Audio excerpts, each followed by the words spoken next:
Okay, so it's a party. Yes. But about TV. Yes. Join us every Monday for TV Party, where we'll talk about the news of the moment, the best episodes of the week, and what we can't wait to find sitting on our DVRs. We'll also chat with actors, writers, and experts about TV, elect classic characters to our Hall of Faces, deep dive into full seasons of some great shows, and more. Find us at Consequence of Sound, iTunes, or wherever you procure fine podcasts. Oh, Clint, one more thing. Is it open bar? It's BYO. Oh, got it.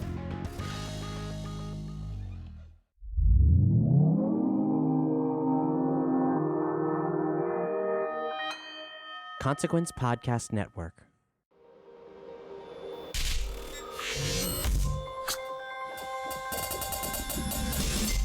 Welcome to another edition of Kyle Meredith With, an audio interview series presented by WFPK Independent Louisville, Consequence of Sound, and the Consequence Podcast Network. Wherever you're listening from today, if you can go ahead and hit that subscribe button, and if it's a place where you can leave a review and a rating, that would be awesome as well. I'm Kyle Meredith. Today, my guest is Amanda Shires. She's got a new record called To the Sunset. We're going to talk about some of its themes, like mental illness and sex. We're also going to talk about her getting a master's in creative writing and hanging around John Prine. There's lots in this one, and it's a whole lot of fun. Kyle Meredith with Amanda Shires. How are you doing? I'm all right.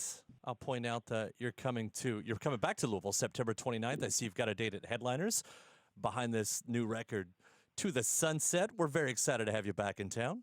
Well, I can't wait. No, it's always good to have you up here. And I guess the place to start is, one of the most obvious places is, this is not the same sound that people are used to, where you sort of left off. I think it'll be a surprise for a lot of people, but I know that's important for any artist to kind of grow. Is it important to you to not be pigeonholed in Americana and roots? And does this sound stem from that at all? I think that if you go back in my catalog and you go listen to like Down Fell the Doves and the other two records, you can hear things like what I'm doing on this new record. It's just I did more of it. So I think that if because, you know, my last record didn't have any of the kind of synthesizer or any kind of thing, or kind of not too much electric guitar and everything.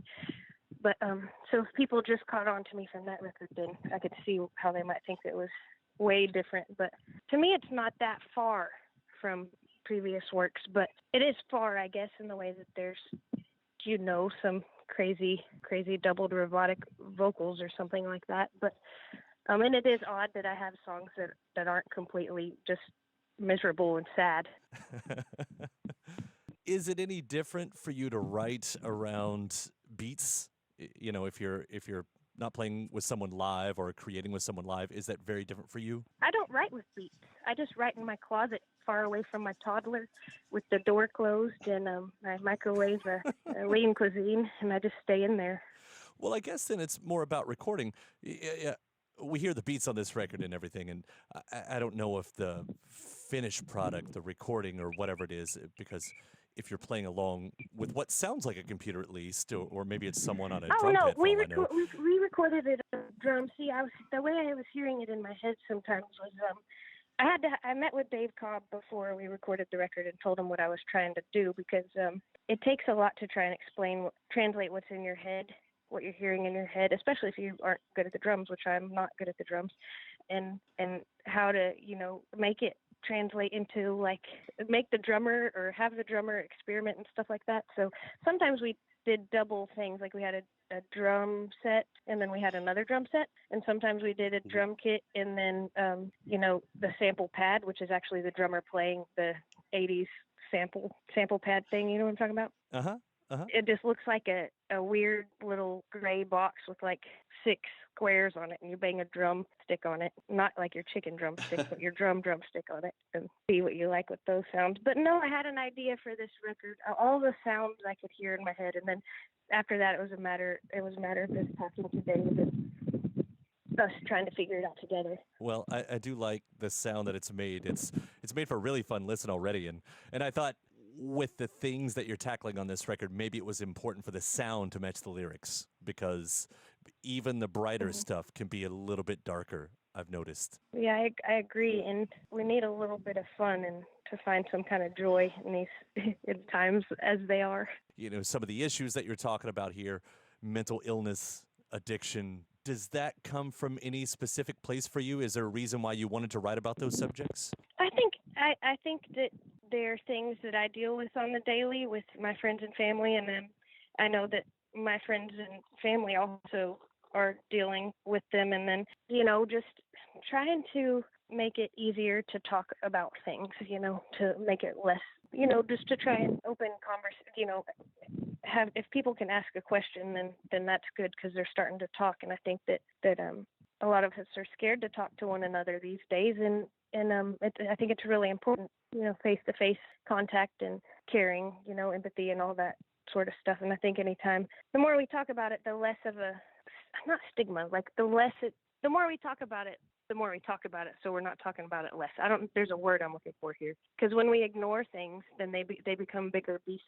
And I don't know. It's all about connectivity and connecting with one another and trying to help each other out, I guess, without trying to be a hippie.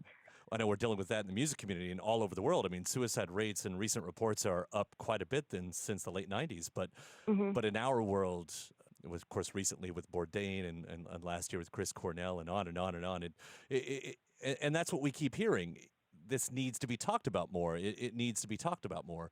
So to address that in a song. And everybody's going through things. I mean, it's everybody's going through something. Just whether or not they feel safe talking about things is another thing altogether. Well, I definitely appreciate that you're putting that conversation out there because I know especially, we hear the stories about fans coming up to artists after shows and talk about how meaningful these songs can be. And so if you're talking about, as specifically as taboo. That was the word I was looking for. You found it. No, wait a second. You're the one with the master's in creative writing, right? Yes, but I have a toddler that she kept me up a little bit last night.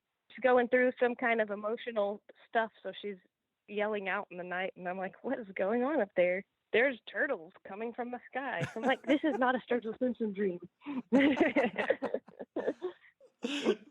Oh, but if it was. Mm-hmm.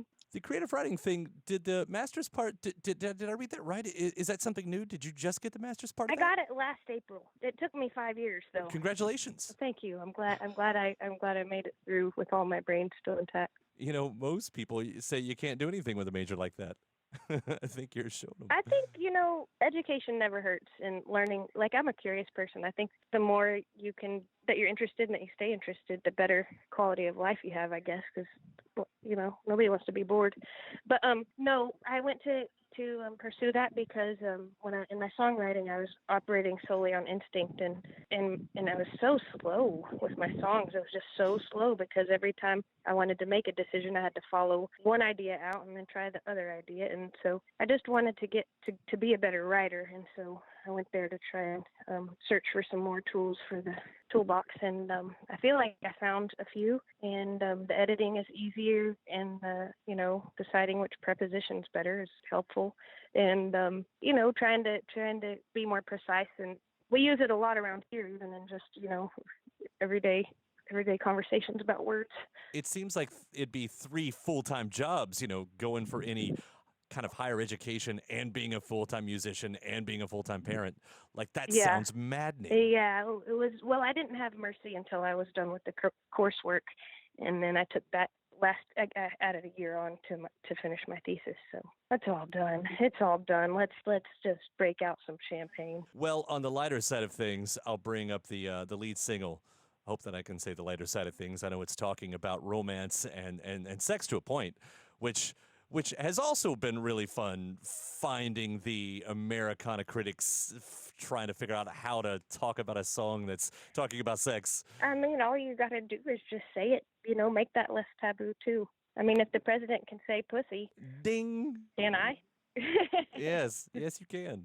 It was very quick that I went back to you and Jason Isbell had recorded a cover of Licky Lee's "I Follow Rivers," which is not a sex song, but it's how I kind of associate Licky Lee because a lot of her songs kind of deal with that, and I don't know if there's a direct line that you can draw there, but that's what my brain did. It went back to that spot. Yeah, that's fine with me. I just fell in love with it because of the English as a second language type thing. Like it's just even reading other authors' translations or a translated author's work, something that's been translated into English, it's always fascinating to me too, just because of the images that are chosen, and then the sort of I don't know, just kind of off kilter writing, the way it turns out when you do translate things, and I think that's what that whatever the song is about is.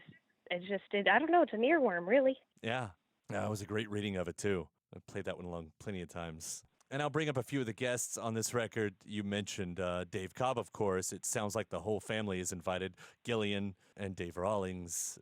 Is there anybody else that we should point out? I mean, Gillian sang on the harmony on that one. Jason played the guitars for the most part on it. And, yeah, just us hanging out, being cool. Oh, Peter Levin, that I met when I was playing with Greg Allman, I talked him into playing on the record and joining my band. And so he played on the record, except on one song, and Barry DeBoerhoff from the 400 unit played a few keys on I think it was Charms, maybe? That's not a bad lineup right there. I like them. Not bad company. You're going to love them. And I'll also bring it up, you were on John Prine's album, which we absolutely adore.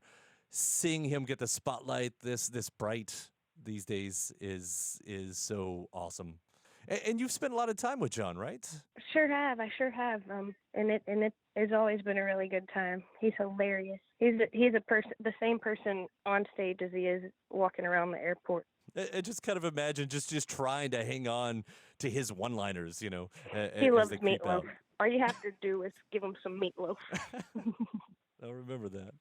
I don't know if I'll ever get the chance, but I'll remember that. I had him on the phone a couple months ago, but one of my favorite interviews that's ever happened. I could listen to him for hours, I think. He's got the best stories.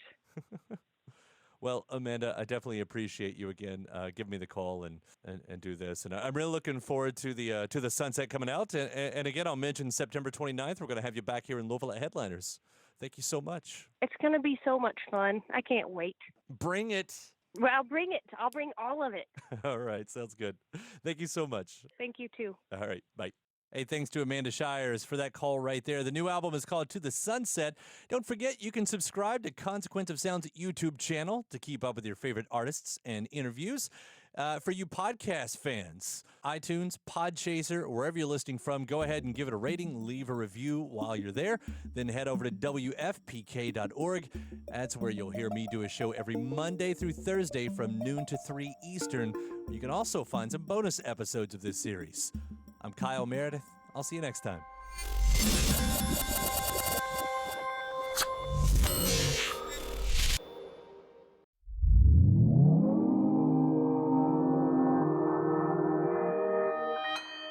Consequence Podcast Network.